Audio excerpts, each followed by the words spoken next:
pinansyal.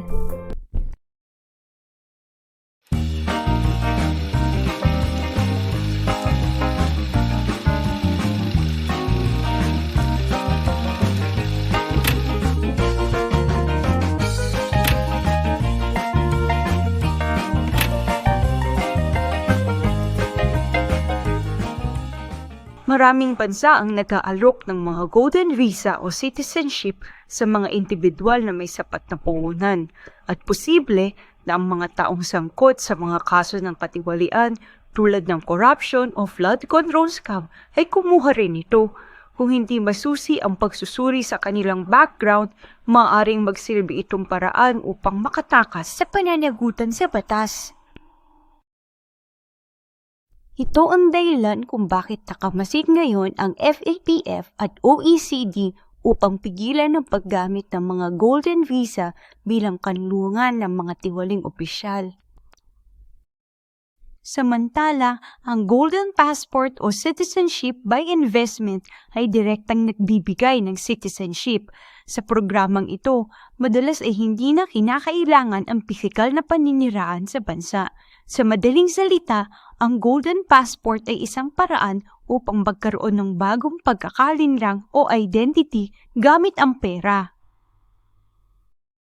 Ang industriya ng investment migration sa buong mundo ay tinatayang nasa $100 billion bawat taon. Ito ay isang malaking negosyo na nagbibigay ng citizenship at residency. Sa mga bansang Caribbean tulad ng St. Kitts at Grenada, mabilis ang proseso. Samantala sa mga bansa naman sa Europe, gaya ng Portugal at Greece, mas mabagal ang proseso, ngunit mas prestigious at mas may malaking political value ang nakukuha. Sa mga high net worth individuals, ang Golden Visa ay paraan ng paghahanda laban sa panganib, maging ito man ay political, economic o security. Nagbibigay ito ng access sa mas magandang healthcare, education, tax benefits at global mobility, isang uri ng insurance policy na ang premium ay milyon. Ngunit habang lumalawak ang oportunidad, lumalaki rin ang panganib. Kapag nagiging produkto ang citizenship, paano nasusukat ang pananagutan? Ito ang moral na tanong. Kapag perang basihan, sino ang tunay na karapat-dapat na maging citizen ng isang bansa? Ayon sa mga ulat ng FATF at OECD, ginagamit ng ilang kriminal ang mga programang ito para magtago ng yaman o umiwas sa kaso. Kaya't sa Europe, mas mahigpit na ang due diligence. Sa Portugal, umaabot na ng 40 months ang processing time dahil sa dami ng mga background checks. Noong 2023, tinanggal ng Portugal ang real estate option sa Golden Visa program. Ngayon, ang puhunan ay dapat ilagay sa mga venture capital funds na direktang tumutulong sa lokal na negosyo. Layunin nitong iwasan ang speculation at tulungan ng ekonomiya. Samantala sa Greece, nananatiling popular ang real estate investment route, walang minimum stay requirements, kaya't marami ang nakakakuha ng residency kahit hindi nakatira doon. Ito ang dahilan kung bakit patuloy itong ginarayo ng mga investors mula sa Asia. Sa Caribbean, mas mabilis ang proseso at mas mababa ang halaga. Halimbawa sa St. Kitts, maaaring maging citizen sa loob lamang ng 4 to 6 months. May visa-free access sa higit 150 countries, kabilang ang UK at Shenzhen area. Ngunit kasabay nito, masusin pinag-iinting ang background checking para mapanatili ang credibility. Pag nagkaroon ng kakayahang pinansyal, halos lahat ay kayang pumasok. Kung hindi sapat ang pagsusuri, maaaring magamit ito ng mga taong may kaso o kaya naman ay mga politikong gustong magtago. Ito ang dahilan kung bakit kailangan ng mas mahigpit na global cooperation at transparency. Habang ang ibang bansa ay nagbebenta ng citizenship, ang Pilipinas ay patuloy na humaharap sa mga isyung may kaugnayan sa pananagutan at tiwala.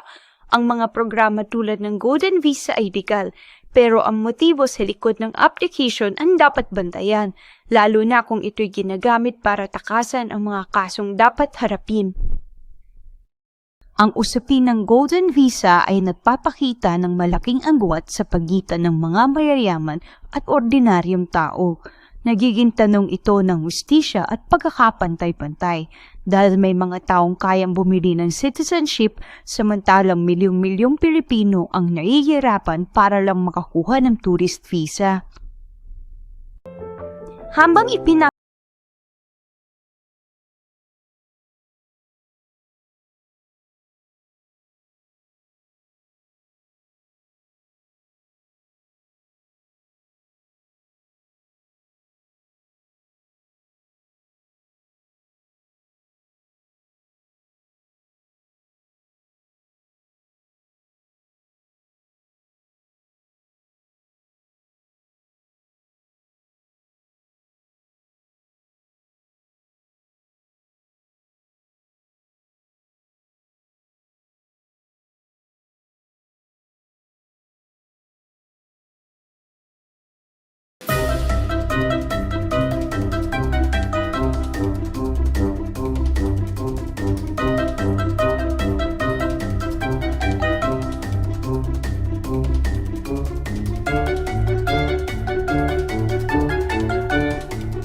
Ayan mga kamarites, natapos na ang ating kasaysayang kwento.